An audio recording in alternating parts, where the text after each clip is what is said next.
Comienza TN Central en la semana más caliente. Llegó el fuego amigo. Enseguida las declaraciones, las críticas de Melconian, de Prat Gay y de Martín Lustó en Minutos en Central. Y además, la respuesta de la Unión Industrial Argentina a las palabras de Carrió, que denunció un golpe cambiario para destituir a Mauricio Macri. Insultó a algunos dirigentes de la UIA y ahora responde la UIA a las declaraciones de Elisa Carrió aquí en TN Central.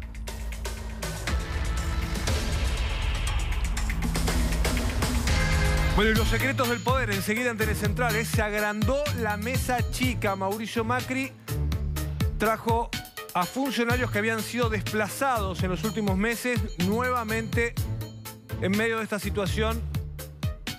Enseguida, ¿quiénes son?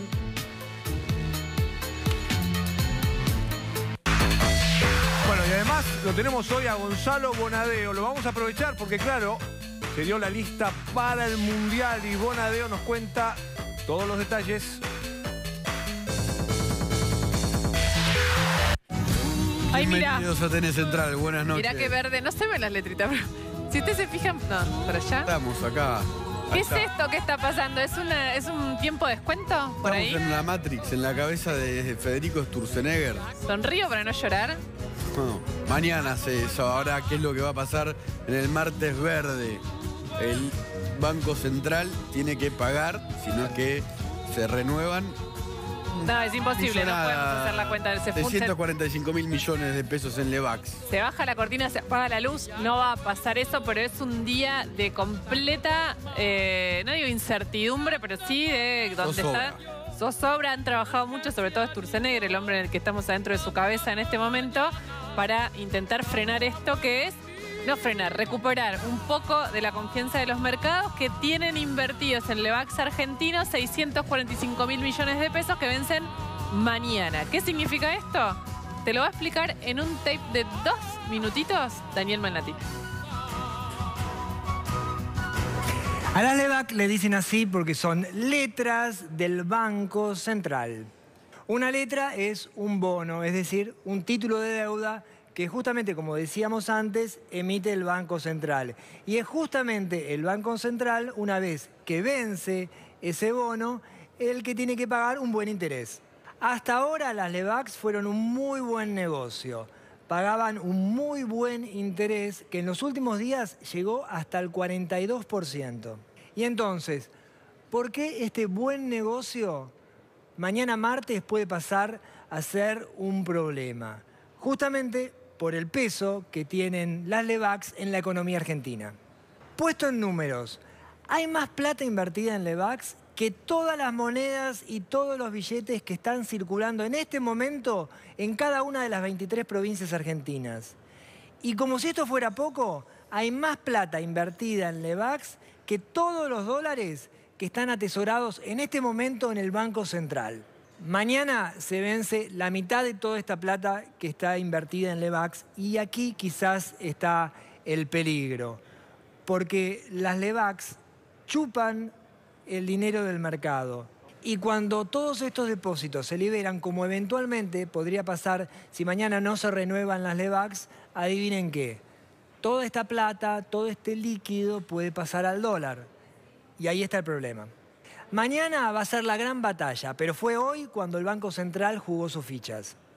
Convalidó un dólar alto y mantuvo igual de altas las tasas de interés. 2 murallas para frenar la corrida. En el gobierno dicen que con esto basta, pero el resultado de la lucha recién se va a conocer mañana. Bueno, estamos aquí con Marcela Pagano y nuestro compañero Franco Mercuriali.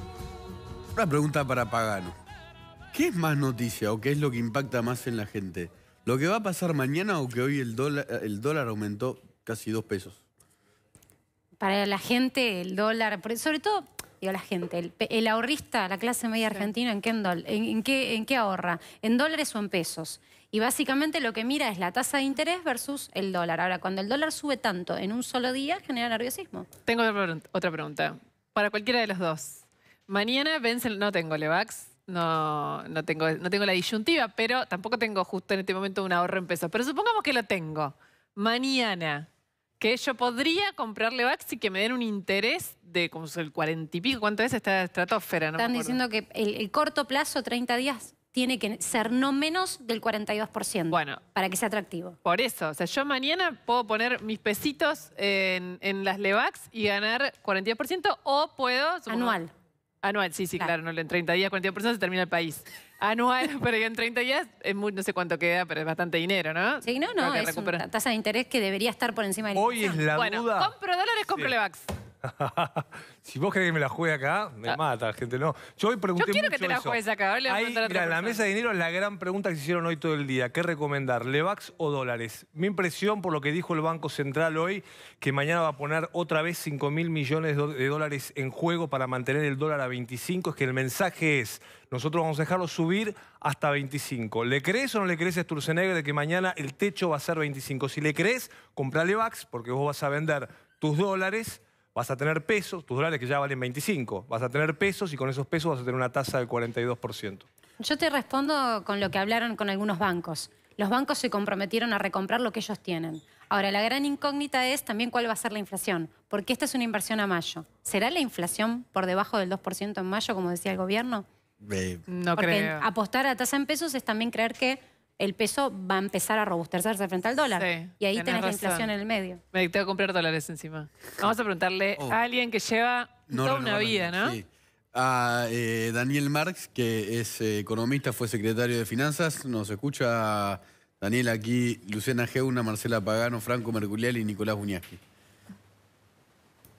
Buenas noches, sí, ¿cómo están? ¿Cómo le va?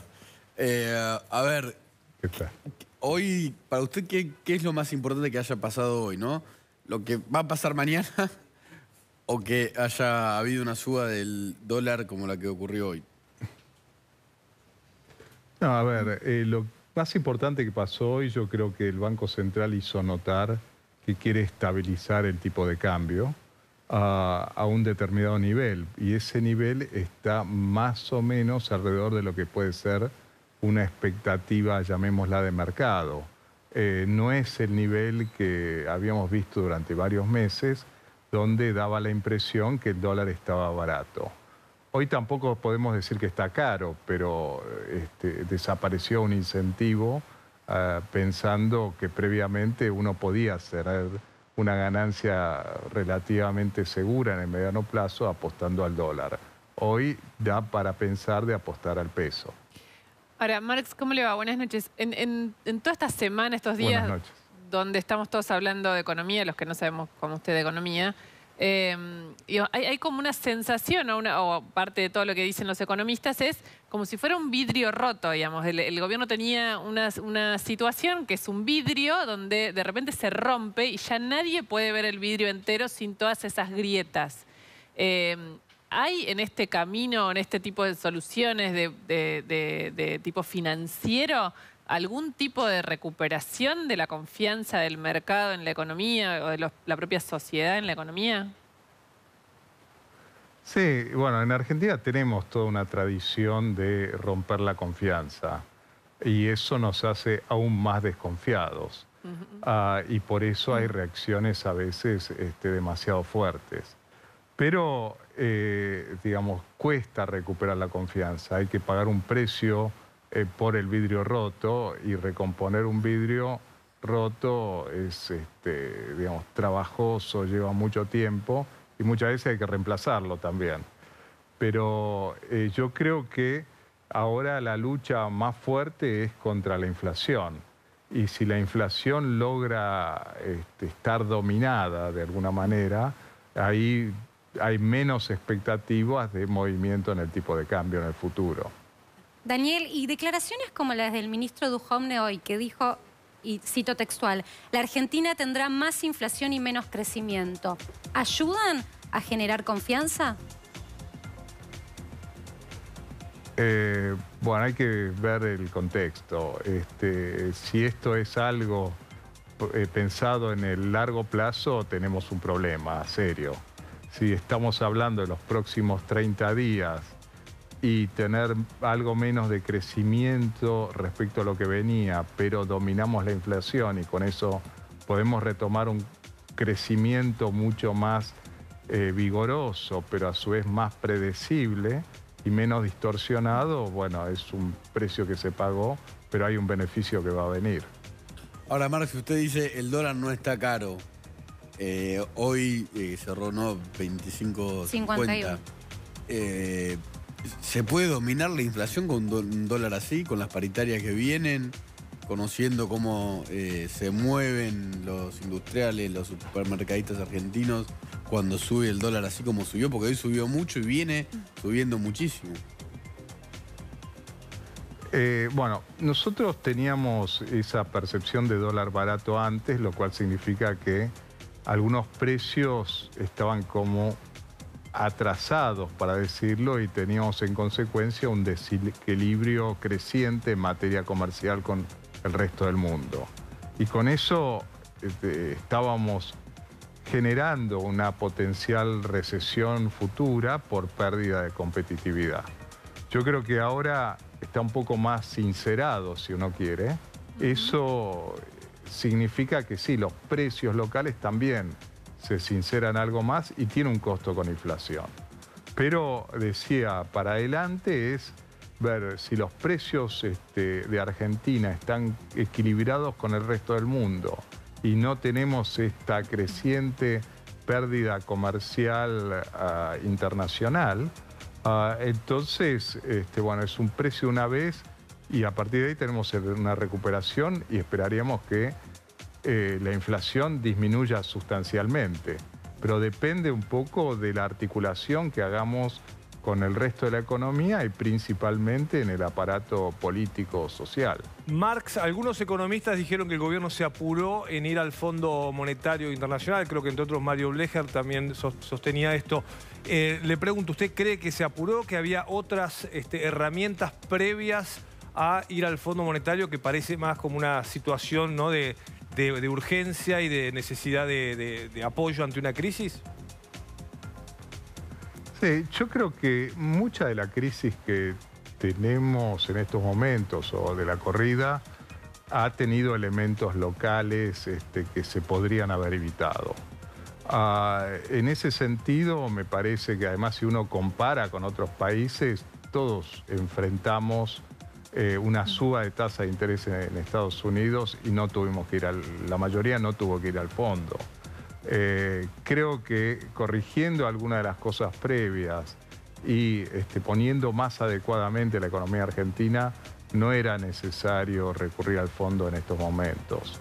Ir al fondo tiene, para algunos dice, bueno, la ventaja de otra fuente de financiamiento, de una tasa de interés más baja respecto a lo que se podía obtener de la emisión de un bono, pero también tiene muchos costos para el funcionamiento de la economía argentina. En ese sentido yo hubiera preferido dejarlo para más adelante. ¿Cuáles son esos costos, Marx? Sí. ¿Cuáles son esos costos? No sé si me está escuchando. La idea es que es obviamente lo que queremos saber todos, ¿no? Hablamos con genéricos todavía, de hecho el propio gobierno en sus reuniones internas de trabajo también hablan con genéricos. Hoy Duhovne trabajó mucho sobre que hasta ahora la única obsesión del fondo era el precio del dólar y el gobierno trata de componer esta idea de que con el plan de ajuste que ya tenían ellos en mente, con eso seguramente alcanzaría. Bueno, eso no va a ser así. El tema también es si esto, la magnitud del ajuste. Todos estamos viviendo un ajuste en el bolsillo por efecto de la inflación constantemente. De hecho, lo que se cerraron hasta ahora es el 70% de las paritarias, pero queda un 30% que yo estaba mirando recién. La UOM, Telefónicos, el sector de gas, UPCN y camioneros, que acaba de enviar un comunicado oficial al Ministerio de Trabajo solicitando una paritaria del 27%. Digo, allí tenés, si esto se convalida, imagínate los que cerraron, automáticamente van a ir a pedir que se abra la revisión. Sí, ahí está de vuelta en comunicación Marx. Le preguntaba cuáles son los costos de ir al Fondo Monetario Internacional. Bueno, por empezar, tenemos un actor más tratando de influir en las decisiones. Decisiones que en general corresponden a un gobierno, digamos, independiente o fuera de la órbita internacional, pero conectado con el resto del mundo. Entonces, esto genera incertidumbre en los actores económicos, genera, por ejemplo, estas cuestiones donde decían, bueno, ¿cuánta plata viene el fondo? ¿Cómo fue la cara de la directora gerente cuando recibió al ministro? Y esas cosas en general no ayudan. Yo creo que aparte de eso está la discusión de lo que es el programa y la velocidad de reacción. Cuando uno tiene este tipo de corridas y de vuelta en una situación que muchas veces se puede superar, importa mucho tomar las decisiones con un rumbo y de manera oportuna. Con el fondo esto es mucho más complicado. Muchas gracias, Marx, por ayudarnos a entender y a pensar. Todos estamos esperando eso, que pase la tormenta para ver esto, qué es lo que está roto, ¿no? Que es todo el daño que está dejando esta tormenta. Sí, ya te vamos a contar qué es lo que cambió en el presidente toda esta turbulencia, porque cambió. Se asustó, abrió la mesa de discusión política en la Casa Rosada, empezó a llamar a gente a la que no llamaba. Así es, porque ¿qué pasa? Antes te llamaba para contarte lo que ya había decidido. Bueno, ahora se creó un nuevo grupo de WhatsApp. Se está creando en este momento. Sí, el presidente está asustado manejando la situación, dicen, pero cambió el método de gobierno. Vamos a ver en algunos tapes lo que dimos a llamar el fuego amigo, porque ¿quiénes están criticando de modo más punzante al modelo económico? Dirigentes y exfuncionarios. Sí, algunos amigos personales de Macri, lo cual llama todavía mucho más la atención, ¿no? Que no son economistas, sino que son amigos. Sí. Vamos a ver entonces el fuego amigo. Primero, el expresidente del Banco Nación, Carlos Melconian. ¿No quisiste el 10 de diciembre del 2015 que en 10 minutos por cadena nacional enchufabas los primeros 4 cuadros? ¿Usted quiere ser presidente? Sí. ¿Sabe el quilombo que es? Sí. ¿Se hace cargo? Sí. ¿Sarna con gusto no pica? Sí, pero me dejaron estos 4 quilombos. Y voy a tomar una decisión porque quiero ser reelecto en el 2019. Y voy a perder el 10 más 10 más 10 de popularidad ahora para recuperarlo después. Boludeaste 2 años con las buenas ondas y ahora vas a recoger inflación y nivel de actividad en la previa a la elección. Bueno, no es la primera crítica que hace Melconian. No, hay hace un año, ¿no? Que dijo, que dijo esto, ¿se va a dónde? Lo digo como lo dijo él. Si está el tape de Melconian, prefiero que lo diga Melconian. No sé si está ahí a mano. No sé si está el tape o no. Porque fue acá en TN, fíjate. Lo dijo en TN.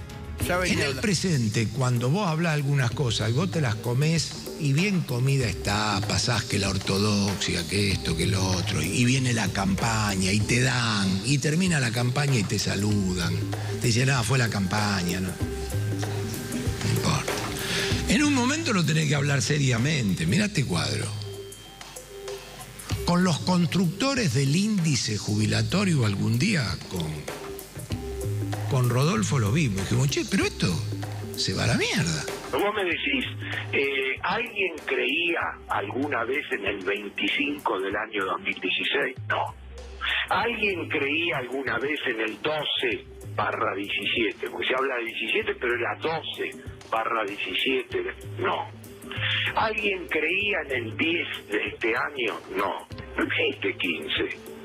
No existe 15, o sea, se lo toma con la naturalidad de que no existe, no es para tirarse de los pelos. Todo el mundo en el sector privado sabe qué es eso, y las pautas salariales se firman al 15 con corrección y ese tipo de cosas. Boludeaste 2 años con las buenas ondas y ahora vas a recoger inflación y nivel de actividad en la previa a la elección. Un año pasó cuando dijo que todo se iba...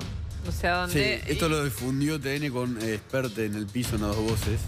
Ahora, yo digo esto. El video nuevo que se ve. De Melconian. Digo, él también debe sentir como un fracaso personal, porque él llegó al poder con Macri también, fue funcionario, amigo personal de Macri. En esos 2 años no habrá logrado influir en el presidente con sus ideas como para ser escuchado. Porque, digo, está bien, ahora es un economista independiente, puede decir lo que quiera, puede hacer la declaración que quiera, pero él estuvo en el poder, llegó al poder, hizo campaña. Bueno, pero además hizo campaña con Macri. Digo, la verdad que él también fracasó en sus ideas cuando le tocó. Porque, digo, es fácil hablar cuando estás afuera. La negociación interna fue el fracaso. Pero la verdad que a mí me parece que en este momento un economista popular que sincere las ideas del gobierno le vendría muy bien al gobierno. Tenerlo afuera de la gestión. Pero Marcela, yo claro, porque se mueven... afuera se puede decir de todo, pero cuando estás adentro hay razones. Macri quería el 15% del salario, porque en la Argentina se venía diciendo que los salarios estaban altos. Entonces lo que querían era cerrar paritarias este año por el 15% y que la inflación sea un poquito más, sea del 20%. Si el presidente dice eso, o salen a decir públicamente esto, y nadie va a cerrar paritarias por el 15%. El gobierno quería cerrar paritarias del 15% sabiendo que este era el año que el poder adquisitivo iba a perder, porque no era un año electoral, era el año para hacer ajuste. Eso puede generar una crisis. Era esto. Hoy la CGT dice esto. Si se veta la ley del aumento de las tarifas, llamamos a un paro general. Y todo parece indicar, salvo después cuando contemos cómo Macri está modificando su esquema de poder, si no la frena esa ley en el Senado, la CGT va a ir un paro general. Además de Melconian, ¿quiénes son los otros que critican? Alfonso Pratgay. Que, perdón. Tiene, digamos, hasta ahora quedó como, ya, de hecho hoy salió creo que una nota en un diario, pero se venía hablando, los periodistas de hecho estamos muy enfocados en uno de sus... Alfonso Pratgay cuando vino trajo del JP Morgan un hombre que estaba en Londres, que se llama Vladimir, vos me dirás el apellido, nunca me sale, ¿cómo es? Warning. Es brillante como brillante, economista. Todo el mundo lo toma como, o sea, fue creciendo porque cuando Pratgay se va de la gestión le dice, muchachos, yo a este señor lo traje de Londres, le hice dejar su trabajo, se vino para acá, denle un lugar y terminó tomando un lugar muy poderoso. ¿Por qué? Porque dentro de jefatura de gabinete está su órbita hoy. Bueno, lo que sea, pero le dieron una protección al funcionario ella. Adentro de la jefatura de gabinete, claro, con Lopetegui Quintana, que se convirtió casi en el ministro de Economía de coordinación, de algún modo. El gurú de Lopetegui Quintana. Exactamente, que ahora están todos hablando de si es un posible reemplazo de Duhovne. Ahora el gobierno insiste en que no hay reemplazos, que no hay nada. En medio de una crisis. En medio de una crisis. Macri no toca los equipos y menos en medio de una crisis. Exacto, pero también algunos que lo conocen desde hace mucho saben que después lo piensa y a lo mejor cuando pase la crisis... Que es el negociador ante el Fondo Monetario, Duhovne, no es un momento para correrlo ahora. Yo les tiro un dato, Lu, hoy. Se habló de la renuncia del titular de un banco muy importante público.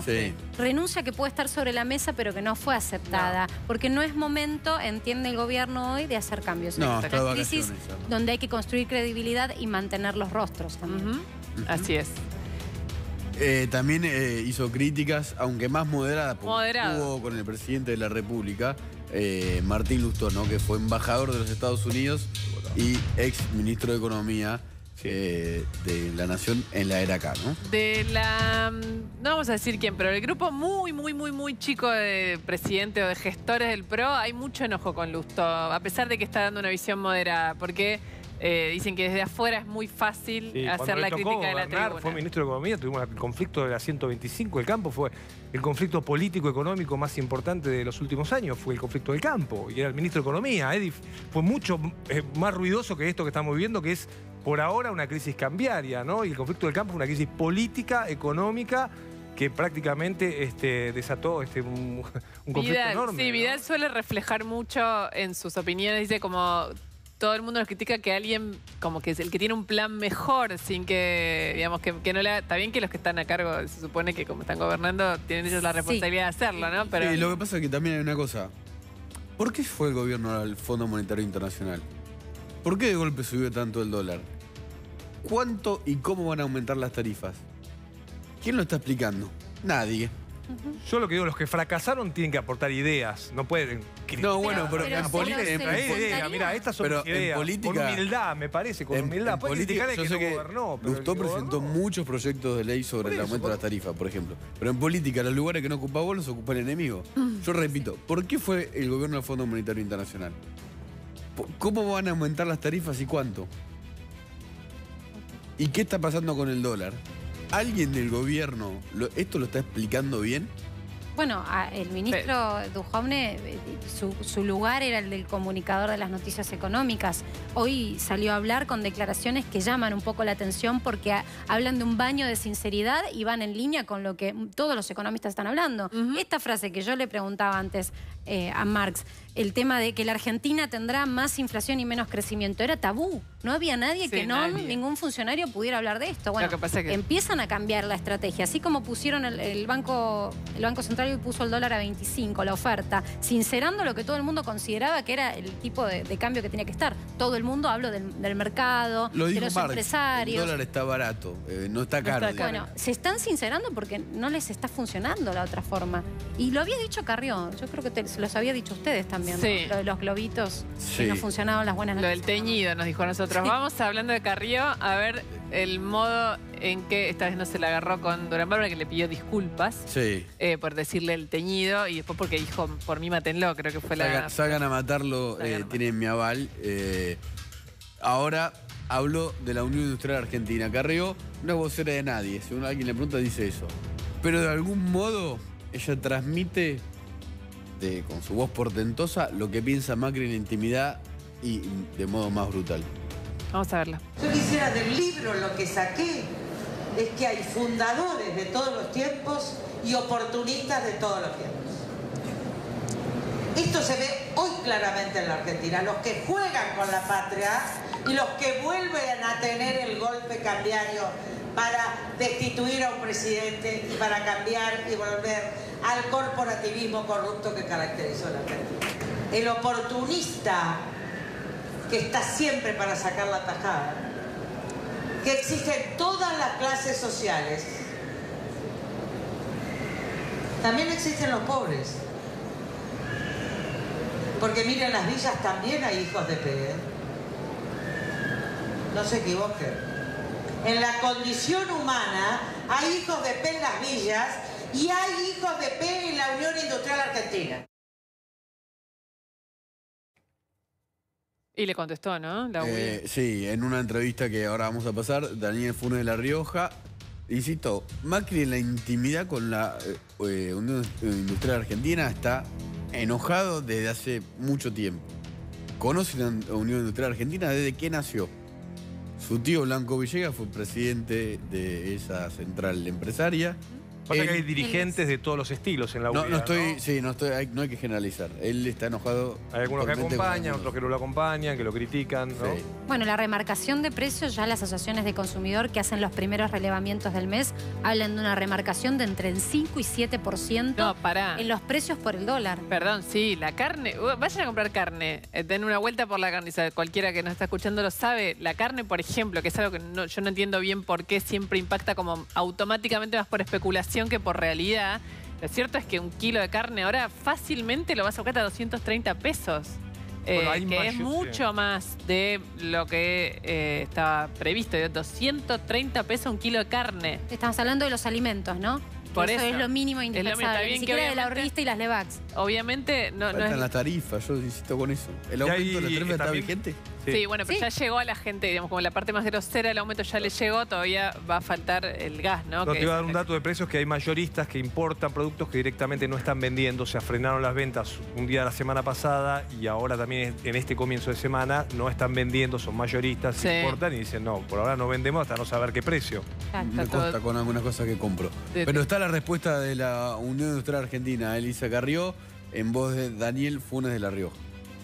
Primero que nada quiero aclarar que tengo un profundo respeto por la doctora Carrió. Eso no quiere decir que comparta genéricamente sus apreciaciones. Lo primero que tengo que decir es que la Unión Industrial Argentina, los dirigentes empresarios, yo soy presidente de Copal también, tenemos profundo respeto por la institucionalidad. Hemos aprendido en nuestra ya larga vida que hay que defender las instituciones. La calificación personal, gente buena y gente mala puede haber en todos lados, pero las instituciones tienen una conducta. La Unión Industrial tiene más de 130 años e independientemente de las conductas personales de cada uno de nosotros, evidentemente tiene una tradición y un objetivo que es defender la industria porque, como dijo Carlos Pellegrini, y así lo escribió, sin industria no hay nación. A partir de ahí me parece que respetuosamente diría, en la Argentina lo que hace falta es diálogo y serenidad para enfrentar momentos difíciles.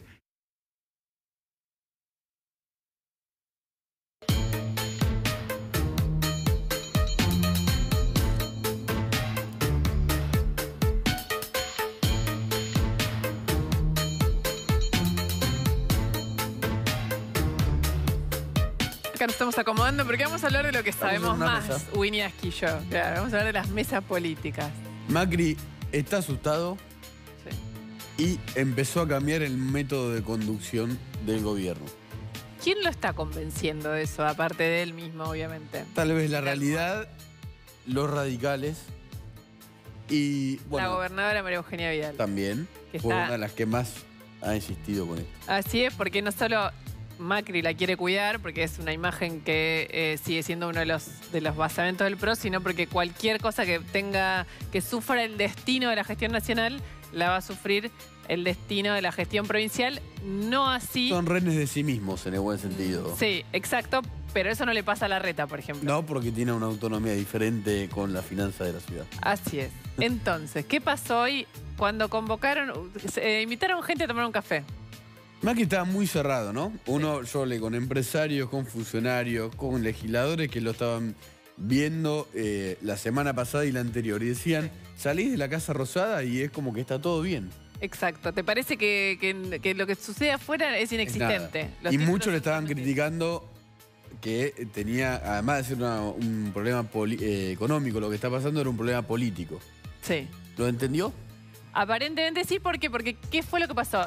Uno de los orígenes de esta reunión que se dio hoy, que es, siempre decimos, nosotros cuando contamos la mesa chica, era esa en la que estaban Macri, Peña, y había quedado en la mesa chica Larreta, Vidal y Lopetegui y Quintana se han sumado últimamente, pero bueno, ese era como el centro del poder, en donde muchos se quejaban de que los incorporaban, por ejemplo, el radicalismo, por ejemplo, un poco había pasado eso con Monzó, el presidente de la Cámara de Diputados, que los incorporaban para informarle, no los incorporaban para sentarlo a la mesa y discutir. Esto es una alianza de gobierno. Esto, claro. Queremos estar también del lado de la discusión, de la toma de decisiones. Exacto, no queremos que me cuente solamente, queremos que me traiga y que lo charlemos entre todos. Hasta ahora las grandes decisiones, incluida la del FMI, se hicieron de ese modo. Como el fin de semana hubo un gran rediseño, repensamiento de un montón de cosas.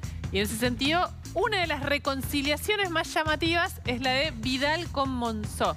Emilio Monzó, el presidente de la Cámara de Diputados, y la gobernadora de la provincia de Buenos Aires no tenían una buena relación últimamente. En principio, esa fue una de las tensiones que puede haber generado la decisión de Monzó de decir, yo cuando termine mi mandato dejo este cargo y está Monzó en la imagen. Pero el jueves se juntaron Monzó y Vidal. El jueves a la noche estuvieron un rato muy largo en la casa de la provincia de Buenos Aires, en las oficinas, y se pusieron de acuerdo. Y entendieron que había que ampliar... Vidal puede ser brava, enojada. Vidal enojada puede ser muy brava. Y sin embargo, de algún modo fue la que lo volvió a traer a la mesa y la que propuso esto de que de acá en más todavía no se armó, pero se va a armar un nuevo grupo de WhatsApp. Esto parece una broma, pero en serio se arman estos grupos y después tienen su propia dinámica digital, en donde hoy inauguraron esto, el grupo de trabajo. Se van a juntar mínimo una vez por Hoy se semana. reunieron. ¿Quiénes estaban hoy? Porque van Horacio a Rodríguez Larreta, Rogelio Frigerio, el ministro del Interior, Emilio Monzó, Sí. María Eugenia Vidal Sí. y Marcos Peña. ¿Y quién se suma? Se va a sumar, tal vez... No, se suma Bueno, seguro. Después vamos a contar el se final. suman seguro Cornejo, gobernador de Mendoza y presidente del Comité Nacional del Radicalismo. Sí. Y el Gerardo Morales. Gerardo ¿no? Morales, el gobernador de Jujuy. ¿Qué quiere el radicalismo? Si todo sale bien, que Morales sea candidato a vicepresidente en el 2019. Algo Pero que falta ahora mucho. queda... Falta mucho. En Esta otro es una de las mesas. Después se va a armar otra. Después vamos a contar cómo son todas las mesas, mesitas. Y Mesa, todo vamos a hacer los Martín Fierro, vamos a hacer acá con distintas mesas Sí. y le vamos a contar quiénes Tal están. vez se sume Ernesto Sanz, que se había alejado, o lo habían alejado de la toma de decisiones o de coordinación con el Congreso. Tal vez. Ahora, Macri también cambió él en Sí. su modo personal de hablar. Hoy tuvo una reunión con los senadores del peronismo. Sí. ¿Qué les pidió así abiertamente? Que no voten la ley que congela el aumento de las tarifas. Sí. Hay un informe con lo que el oficialismo va a tratar de presionar a los senadores que hizo el radicalismo que dice, si esta ley se vota, o sea, porque la ley dice que hay que retrotraer todo para el año pasado y los aumentos tienen que ir de acuerdo a los salarios. Las empresas tienen que empezar a devolver dinero. Así es. Hay empresas mixtas. Sí. Tienen participación del Estado y privada. Entonces, hay gobernadores que dicen, yo no devuelvo nada. Con esto van a empezar a tratar de presionar a los senadores. Hoy fueron varios, no fue Miguel Ángel Pichetto. Sí, a la reunión fue Pichetto. Fue Pichetto. Y habló un montón, se puso medio un poco tenso y todo. Siempre se enoja Pichetto, está enojado. Siempre. Pero solemne, no mal. Con su pañuelo en el ojal. Fue una reunión, la de Macri con los senadores de hoy fue una reunión solemne. Bueno, en un principio los senadores se fueron de ahí dando a entender que podrían no votar el congelamiento de las tarifas. Pero, como dice un radical que nos conoce bien, esto es un combate de poder, y tal vez alguno de ellos, y esto lo dice, es un chiste, dice, están pensando en poner a su mujer para que cultive la huerta de Julián Aguada en Olivo, ¿no? Dicen una cosa y después... La mirada conspirativa del poder. Terminó esa reunión y Macri llamó a un importante dirigente de Cambiemos del Congreso. Sí. Esto es un cambio total. Completo. Se empezó a abrir a la política. Así es que es lo que le estaban pidiendo. Bueno, ahora obviamente como venimos diciendo todo esto, la política siempre está vinculada a la economía, pero en estos días en Argentina está más vinculada a la economía que a ninguna otra cosa. Y por eso ahora vamos a seguir, además de Macri, que está consultando especialistas y colegas en política, vamos a seguir preguntando a especialistas en economía. Alguien que sabe realmente mucho del FMI y la Argentina. Alguien que nos va a explicar cuánto nos puede salir, ¿no? A cada uno de nosotros. ¿Qué son las famosas monedas de cambio para que nos presten plata a tasa supuestamente más baja de la que venimos teniendo? No está acá con nosotros, está en una especie de móvil por Skype. Claudio Loser, ¿cómo le va? Buenas noches acá. Nicolás Buñeski, Luciana Geuna, y en la mesa están Franco Mercuriali y Marcela Pagano. ¿Cómo va? Muy bien, muchas gracias por tenerme en el programa y perdonen que esté con este método tan primitivo de conexión con ustedes. No, bueno, pero no es primitivo, Loser. Usted fue 30 años funcionario del FMI y a cargo de la Argentina casi, ¿no? Fui 30 años funcionario del FMI. Yo estuve a cargo del Departamento del Hemisferio Occidental, que es el que cubre todas las Américas, por un periodo de 8 años. Estuve metido en Argentina un poco, digamos, porque era jefe del departamento, no era... normalmente una persona no participa o no está en las negociaciones con su propio país, pero en este caso se dio de esa manera. Ajá. Perdón, una introducción. Yo lo conozco a Loser por la nata. Hace como 25 años que nos pasa que cíclicamente acudimos a Loser a decirle, por favor, ¿nos puede contar cuánto y es la culpa de Loser? ¿Cómo vamos a pagar esto, Loser? Por favor, ¿no puede decir eso? ¿Usted qué sigue sabiendo sobre esto? Mire, no me quisiera reír porque es injusto para la Argentina, pero le puedo decir que, primero que nada, el gobierno tiene sus cosas políticas y ustedes lo estaban explicando muy bien. Hubiera ganado muchísimo si hubiera ido al fondo hace un año y hubiera negociado en condiciones más fáciles. Yo le digo lo siguiente, y probablemente los televidentes no me van a creer todo lo que digo.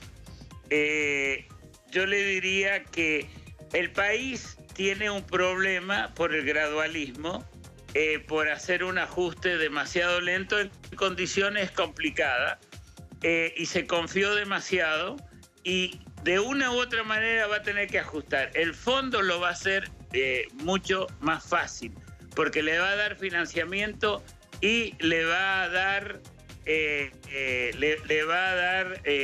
con este financiamiento un apoyo para que los mercados internacionales apoyen a la Argentina.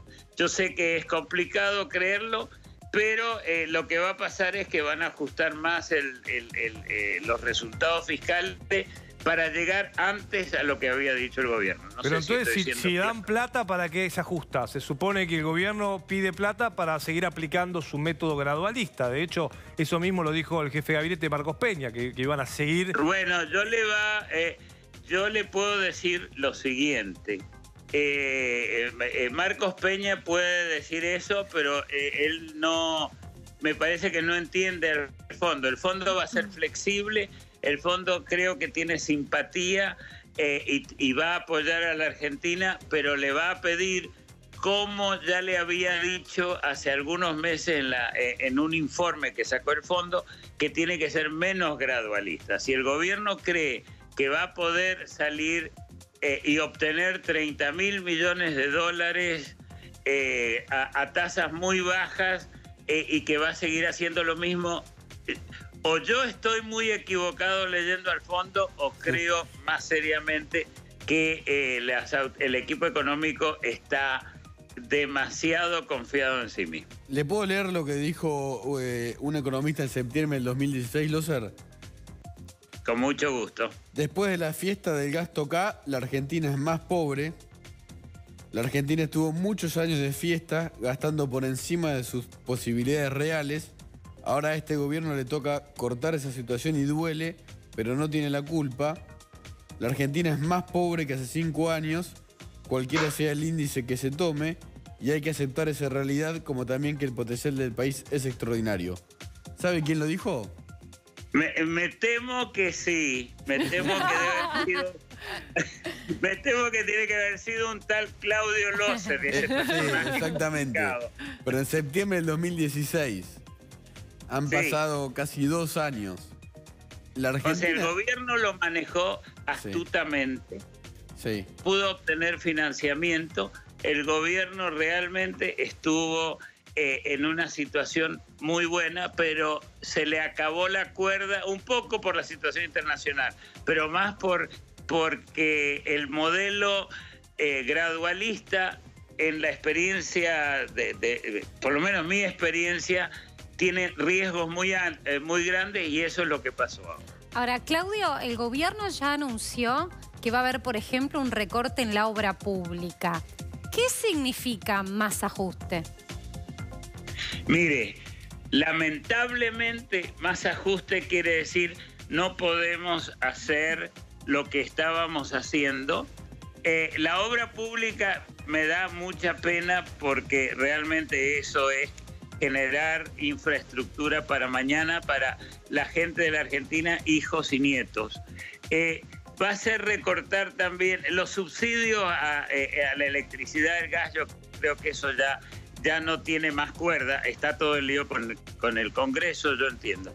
El otro tema es, probablemente habrá que ver el gasto en personal, habrá que ver cuánto hay a través de estos tiempos de reducción necesaria en el empleo. Otro tema muy complicado también, y que me duele decirlo ya como jubilado que soy, no de la Argentina, pero soy jubilado. Educación pública, ¿no? Por un lado está el tema de la previsión social, donde va a haber, en un país que se está envejeciendo, va a haber que considerar aumento en la edad de retiro, que eso pasa en todo el mundo. La educación pública, yo creo que el fondo no va a pedir que eso se corte. El fondo va a tener el fondo pagó muchas veces la cuenta y no dijo nada cuando los gobiernos, incluso muchos gobiernos argentinos, decían, no, el fondo me hizo hacer esto. Yo creo que eso es lamentable. Realmente. Loser, le hago una pregunta y le pido si puede ser breve, porque se nos termina el programa. ¿Hay otro Fondo Monetario Internacional, como se está diciendo, como que es un fondo más bueno? Creo que hay un fondo hay un fondo internacional algo más flexible que en mi época, un fondo internacional que va a tener en cuenta los problemas sociales en forma más clara, y que yo creo que va a considerar las complicaciones políticas de la Argentina, pero fundamentalmente pienso que el ajuste es como, y acá termino con esto es como el dentista, la carie está, nos pueden poner algo para que no duela tanto, pero hay que tratar la carie. Eso es lamentablemente lo que pasa. Muy gráfico, Loser, le agradecemos la comunicación. A nadie le gusta ir al dentista. Bueno, perdonen que haya sido tan crudo en mi presentación. Se lo agradecemos, Loser, como siempre. Lleva 25 años enrostrándonos la realidad, Claudio Loser. Y sobre todo lo hace muy bien, por lo menos son malas noticias, ¿no? Siempre, pero las explica muy claro. La carie está. Como dijo Franco, a nadie le gusta ir al dentista. Sí, el tema es cómo generar el crecimiento para que los recursos te sirvan para no terminar siempre financiándote con el que sea, el Fondo Monetario o el que sea. 26 acuerdos de la Argentina con el Fondo Monetario Internacional. Después de la tanda, Cristina. ¿El pádel? El pádel. Hay de todo. Vamos a ver.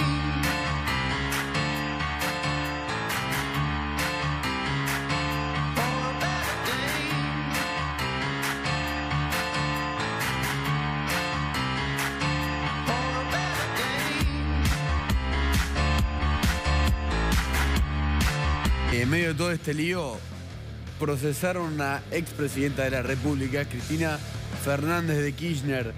¿Por qué? Por el caso de Otesur. Otesur es el hotel más grande que tienen los Kirchner, es el Alto Calafate. Se demostró después de denuncias que hicimos en PPT, y esto lo trabajó Claudio Bonadío y era el juez Julián Ercolini. Hay semiplena prueba que a través de Otesur, el hotel, se hizo de todo, salvo que funcione como un hotel normal. La expresidenta tenía una empresa trucha. En sus declaraciones juradas agrandaba su patrimonio diciendo que recibía dividendos que no podía recibir de ese hotel. Ahí lo estamos viendo, el Alto Calafate. No pudimos dormir ahí con la nata porque nos echaron. Ahora después, y esto se va a conocer más adelante, hay otro lío con un hotel K, el Hotel Waldorf. El que se conoció al final, que no sabíamos que existía, pero... Osvaldo Sanfelice. ¿Cuál es el lío? Ahí también aparecen huéspedes y huéspedes y huéspedes y huéspedes. Muchos de ellos... Lo llamó el juez, me imagino, le dijeron, bueno, usted se alojó acá porque estamos investigando si se lavó dinero. No se alojaron ahí. No conocían las habitaciones. Había un montón de brasileros, ¿viste? Un montón de directivos de Odebrecht. Sí, que nunca, me imagino que ninguno... Ese es otro caso que recién empieza. Cristina Fernández de Kirchner, sus hijos, su sobrina, procesados y embargados en 800 millones de pesos porque tenían un hotel que era el recontra trucho. Vamos a la pausa, nos queda un ratito de tener el central. Si llegamos, jugamos al pádel. Si llegamos.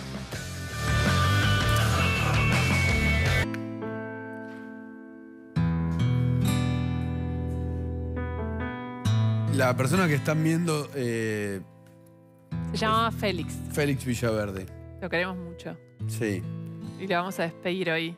Sí, fue un editor del canal.